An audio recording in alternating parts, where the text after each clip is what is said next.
आता घेऊयात राजकीय बातम्यांचा वेगवान आढावा। उपमुख्यमंत्री एकनाथ शिंदे पश्चिम विदर्भ दौऱ्यावर आहेत। अमरावती महानगरपालिका निवडणुकीच्या अनुषंगाने शिंदेंच्या जाहीर सभेचं आयोजन करण्यात आलंय। उमेदवारांच्या प्रचारासाठी शिंदे यांची नेहरू मैदानात जाहीर सभा पार पडेल। कल्याण डोंबिवली महापालिका निवडणुकीसाठी मुख्यमंत्री मैदानात उतरणार आहे। आज फडणवीसांची भिवंडी उल्हासनगरसह कल्याण पूर्वेत सभा होते। मुख्यमंत्री फडणवीसांची आज ठाण्यात प्रकट मुलाखत होणार आहे। ठाण्याच्या गडकरी रंगायतनमध्ये फडणवीसांची मुलाखत होणार आहे। मुख्यमंत्री काय विजन मांडतील त्याकडे लक्ष आहे। काँग्रेसनं मोदी ट्रम्पचा एआय व्हिडिओ पोस्ट केलाय, ज्यात मोदी ट्रम्प यांना म्हणतायत की जसे तुम्ही बोलाल तसेच मी करेन। मोदींच्या भीतीचा फटका देशाला बसतोय असा व्हिडिओ खाली उल्लेख आहे। व्हिडिओमध्ये पंतप्रधान मोदी आणि ट्रम्प यांचं फोनवरील संभाषण दाखवलंय।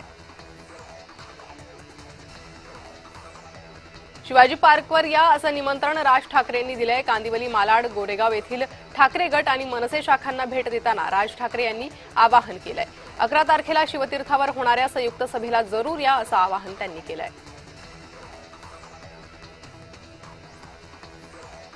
भारताचे नागरिक होण्याआधीच मतदार यादीत नाव समाविष्ट केल्याचं प्रकरण बाजू मांडण्यासाठी काँग्रेस नेत्या सोनिया गांधी यांनी अधिकची वेळ मागून घेतली आहे। दिल्ली उच्च न्यायालयानं 7 फेब्रुवारीपर्यंत मुदतवाढ दिली आहे। अंबरनाथ महापालिकेत भाजपनं शिंदे गटाला सत्तेपासून रोखण्यासाठी काँग्रेसशी आघाडी केली आहे। यात राष्ट्रवादीही सहभागी आहे। यामुळे पालिकेतील सत्ता समीकरण बदलली असून आता शिवसेनेला विरोधी बाकावर बसावं लागेल। भाजप विरोधात पुण्यात राष्ट्रवादी आक्रमक झाली आहे। मुरलीधर मोहोळ अजित पवारांमुळेच लोकसभेत गेल्याचं वक्तव्य राष्ट्रवादीचे नेते सदानंद शेट्टी यांनी केलंय।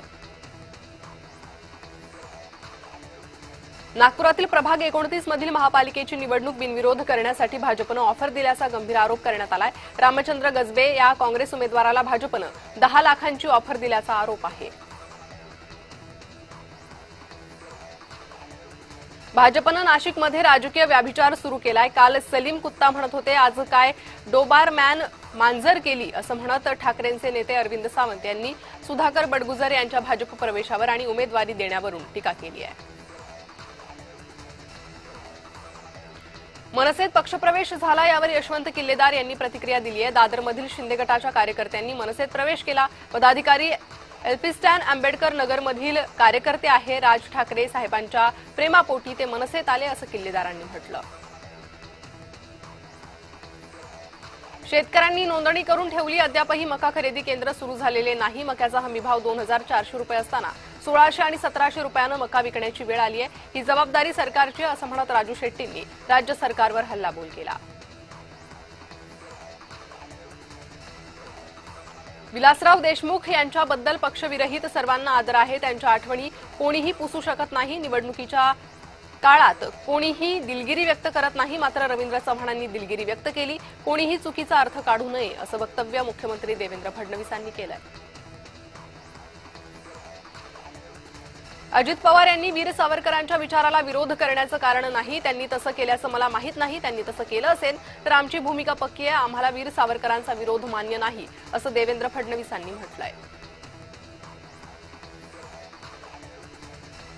राज ठाकरे यांनी प्रभाग 22 मधील उमेदवार आशिष पाटील यांच्या कार्यालयाला भेट दिली आहे। यावेळेस राज ठाकरेंनी मी भाषण करायला आलो नाही, तुमचा उत्साह पाहायला आलोय। सर्व जागा दणदणीत निवडून आल्या पाहिजेत। मी आणि उद्धव ठाकरे यांची 11 तारखेला संयुक्त सभा आहे, तिथे मोठ्या संख्येनं या। बाकी तोफ शिवतीर्थावर उडवू असं राज ठाकरेंनी विधान केलं।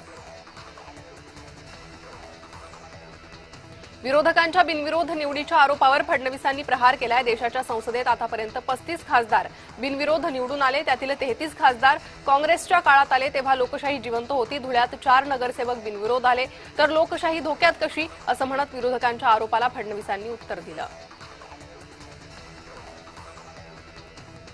काँग्रेसच्या काळात 24 तासांपैकी केवळ 8 तास वीज मिळत होती, पण आज शहर असो की ग्रामीण भाग 24 तास वीज उपलब्ध आहे। काँग्रेसचेच नेते सांगत होते की केंद्रातून आलेला 1 रुपया प्रत्यक्ष लाभार्थ्यांपर्यंत केवळ 15 पैसे पोहोचत होते, पण याच भाजप सरकारमध्ये महाडीबीटीच्या माध्यमातून केंद्र सरकारनं पाठवलेला 1 रुपया जशास तसा लाभार्थ्यांपर्यंत पोहोचतोय असं म्हणत भाजपचे प्रदेशाध्यक्ष रवींद्र चव्हाणांनी काँग्रेसवर हल्लाबोल केला आहे। परभणी शहर महानगरपालिकेमध्ये आतापर्यंत ऍडजस्टमेंटचं राजकारण चालत होतं। सर्व राजकीय पुढारी आपापले प्रभाग वाटून घेऊन स्वार्थाचं राजकारण करत होते। पण आता मुख्यमंत्री देवेंद्र फडणवीस यांच्या नेतृत्वात या महापालिकेमध्ये भाजपचा झेंडा फडकवणार पालकमंत्री मेघना बोर्डीकरांनी विश्वास व्यक्त केला। नवी मुंबईत उपमुख्यमंत्री एकनाथ शिंदे यांचा भव्य रोड शो झाला। ऐरोली विधानसभा क्षेत्रातल्या उमेदवारांसाठी शिंदेंनी प्रचार केलेला आहे। मुंबईत प्रभाग क्रमांक 58 मनसे उमेदवार वीरेन जाधव यांच्या निवडणूक कार्यालयाला राज ठाकरेंनी भेट दिली आहे, तर शिवसेना शिंदे गटातील प्रभाग क्रमांक 192 दादरच्या पदाधिकाऱ्यांनी राज ठाकरेंच्या उपस्थितीत मनसेमध्ये प्रवेश केलाय। मंत्री शंभूराज देसाईंनी सुषमा अंधारेंवर टीका केली आहे। सातारा जिल्ह्यातील कायदा सुव्यवस्थेची काळजी सुषमा अंधारेंनी करू नये। साताऱ्याची कायदा सुव्यवस्था अबाधित आहे। सुषमा अंधारेंना मुंबईत बसून बोलायला काय लागतं, असं देसाई म्हणाले। विधानसभा अध्यक्ष राहुल नार्वेकरांनी पदाचा गैरवापर करत 22 उमेदवारांना निवडणूक अर्ज दाखल करू दिला नसल्याचा गंभीर आरोप हरिभाऊ राठोड यांनी केला। या प्रकरणी त्यांनी मुंबई उच्च न्यायालयात याचिका दाखल केली। येत्या 4 दिवसात मुंबई उच्च न्यायालयात सुनावणी पार पडणार आहे। मुख्यमंत्री देवेंद्र फडणवीसांनी जळगावात भव्य रोड शो केलाय। मंत्री गिरीश महाजन, मंत्री सावकारे, मंत्री गुलाबराव पाटील यावेळी उपस्थित होते। असंख्य भाजप समर्थकांनी या रोड शोसाठी गर्दी केली।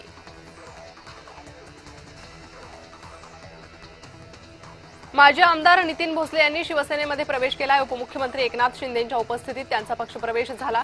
नितीन भोसले यांनी काही दिवसांपूर्वी भाजपमध्ये प्रवेश केला होता।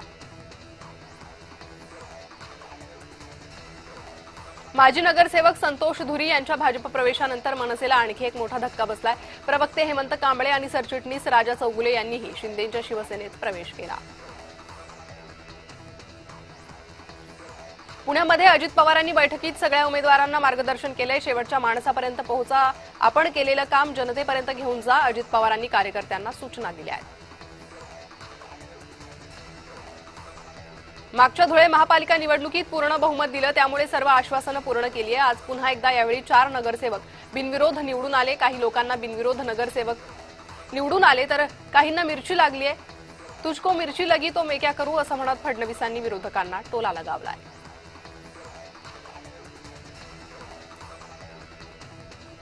नागपूर महापालिका निवडणुकीसाठी काँग्रेसचा जाहीरनामा प्रसिद्ध झालाय। 20 सूत्री काँग्रेसनं जाहीरनामा आखलाय। 500 चौरस फुटापर्यंतच्या घरासाठी मालमत्ता कर पूर्ण माफ करण्यापासून ते शहरात मोफत बस सेवा देणार अशी आश्वासनं देण्यात आली आहेत। सोलापुरातील होटगी रस्त्यावरील एका हॉटेलच्या प्रांगणात महाविकास आघाडीच्या वतीनं प्रचाराचा नारळ फोडण्यात आला। माजी केंद्रीय गृहमंत्री सुशीलकुमार शिंदे यांनी यावेळी भाजपवर जोरदार टीका केली आहे। समांतर जलवाहिनी प्रकल्प पूर्ण होण्यास झालेल्या दिरंगाईमुळे प्रकल्पाच्या खर्चात अनेक पटीनं वाढ झाल्याची खंत शिंदेंनी व्यक्त करत भाजपवर टीका केली आहे। भाजपच्या भ्रष्टाचारावर अजित पवारांनी केलेल्या टीकेवर बोलताना या महापालिकेत अजित पवार सत्तेत होते, आम्ही पानं पलटली तर अजित पवारांना बोलता येणार नाही, अशा शब्दात बावनकुळे यांनी अजित पवार यांच्यावर सडकून टीका केली आहे।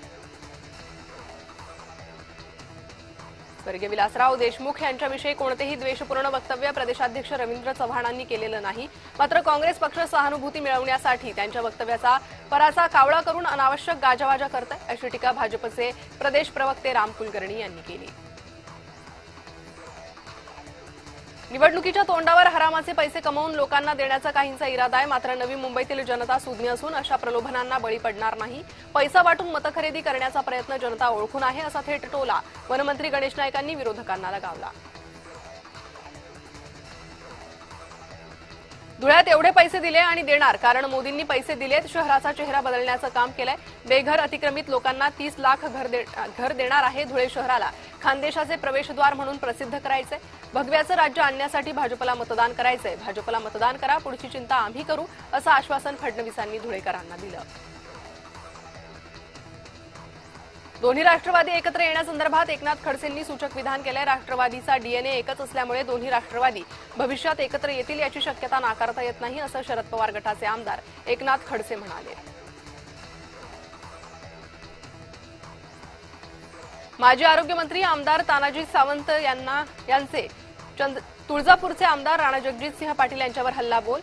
जुने भाजप, आरएसएस आणि शिवसेना यांचे रक्त एकच. आमचा वाद नव्यानं भाजपच्या मांडवात आलेल्या उंटांसोबत असून त्यांच्या विरोधात विचारात आणि रक्तात खोट आहे. ते उद्या सत्तांतर झालं तर हे उंट बेडूक होऊन दुसऱ्या पक्षात उडी मारतील, असा टोला तानाजी सावंतांनी लगावला. बुलढाणा जिल्ह्यात केंद्रीय मंत्री प्रतापराव जाधव यांच्या होम पिचवर त्यांना दुसरा मोठा धक्का बसलाय. विधानसभेनंतर आता नगरपालिका देखील ठाकरे सेनेच्या ताब्यात गेली आहे. पालिका निवडणुकीतही हा चमत्कार दिसेल, असा विश्वास आमदार सिद्धार्थ खरात यांनी व्यक्त केला. उद्धव ठाकरे जेवढा अभ्यास पूर्ण बोलतात तेवढं बावनकुळेंना बोलता येणार नाही, असा टोला चंद्रकांत खैरेंनी चंद्रशेखर बावनकुळेंना लगावला. त्यांना संघाचे लोक स्क्रिप्ट लिहून देतात, हे वाचून दाखवतात, असा टोलाही खैरेंनी लगावला. इतिहास सांगतो की आतापर्यंत देशात 34 खासदार आणि 298 आमदार बिनविरोध निवडून आलेत. त्यापैकी तब्बल 194 एकट्या काँग्रेसचे आहेत. मग काँग्रेसनं किती कोटी रुपये वाटले होते, असा हल्लाबोल भाजप मुख्य प्रवक्ते केशव उपाध्ये यांनी मवियावर केलाय. रवींद्र चव्हाणांच्या विलासराव देशमुखांवरील वक्तव्यावरून विजय वडेट्टीवारांनी टीका केली आहे. विलासरावांचं नाव मिटवायची ताकद या महाराष्ट्रात कुणाचीच नाही. भाजपचे लोक सत्तेसाठी मोहन भागवत, गोळवलकर, गुरुजींचे सुद्धा विचार मिटवतील, अशी खोचक टीका वडेट्टीवारांनी केली आहे. युती होऊनही अमरावतीत एकमेकांच्या विरोधात उमेदवार उभे केलेत. युतीत कोणतीही पारदर्शकता राहिलेली नसून एकमेकांचे उमेदवार पाडण्यात दोन्ही पक्षातील नेते व्यस्त आहेत. बरं झालं आम्ही त्या चिखलातून बाहेर पडलो. शिवसेना नेते अभिजित अडसूळ यांनी भाजप आणि युवा स्वाभिमान पक्षावर ही टीका केली आहे. सांगलीत शिवसेना ठाकरे गटाच्या उमेदवाराच्या आईनं आत्महत्येचा प्रयत्न केलाय. मुमताज गवंडी असं उमेदवाराच्या आईचं नाव आहे. मुस्लिम समाज आणि राष्ट्रवादीच्या लोकांनी दबाव टाकल्याने ही घटना घडल्याचा आरोप गवंडी कुटुंबियांनी केलाय. शिवसेना जिल्हा प्रमुख विशाल राजपूत यांनी पोलिसांकडे कारवाईची मागणी केली आहे. वर्ध्यात पालकमंत्री पंकज भोयर यांच्या वाढदिवसाच्या कार्यक्रमात गोंधळ झालाय. कार्यक्रम सुरू असताना खुर्चीवरून भांडणं झाली. कार्यक्रमाला अभिनेता गोविंदा उपस्थित होता. पोलिसांच्या हस्तक्षेपानंतर गोंधळ थांबला.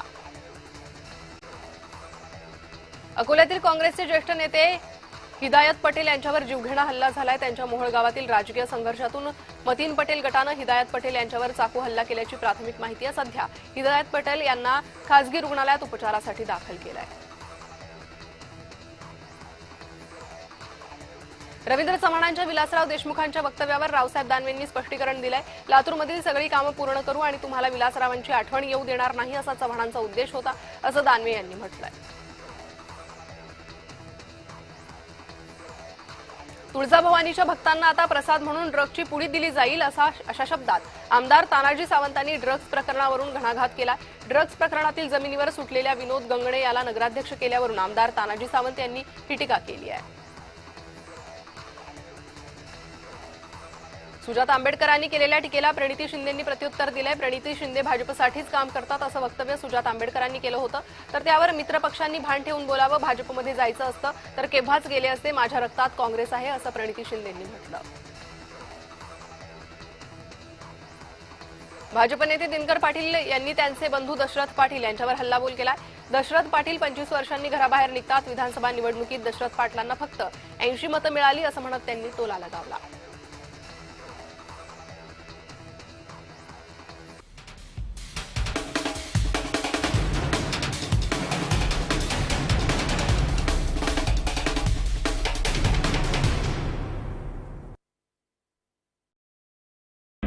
राज्याचं राजकारण चर्चेत, जनता मात्र समस्यांच्या गर्तेत. मग कोण उठवणार आवाज? राज ठाकरे यांनी प्रभाग 22 मधील उमेदवार आशिष पाटील यांच्या कार्यालयाला भेट दिली. यावेळी राज ठाकरेंनी मी भाषण करायला आलो नाही, तुमचा उत्साह पाहायला आलोय. सर्व जागा दणदणीत निवडून आल्या पाहिजेत. पी आणि उद्धव ठाकरे यांची 11 तारखेला संयुक्त सभा आहे, तिथं मोठ्या संख्येनं या, असं आवाहन राज ठाकरे यांनी केलंय.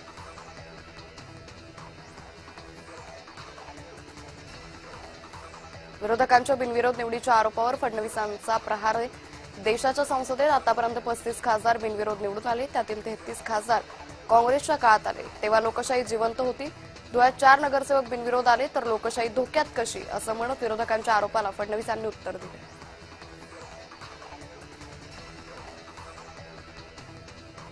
काँग्रेसच्या काळात 24 तासांपैकी केवळ 8 तास वीज मिळत होती, पण आज शहर असो की ग्रामीण भाग 24 तास वीज उपलब्ध आहे. काँग्रेसचे नेते सांगत होते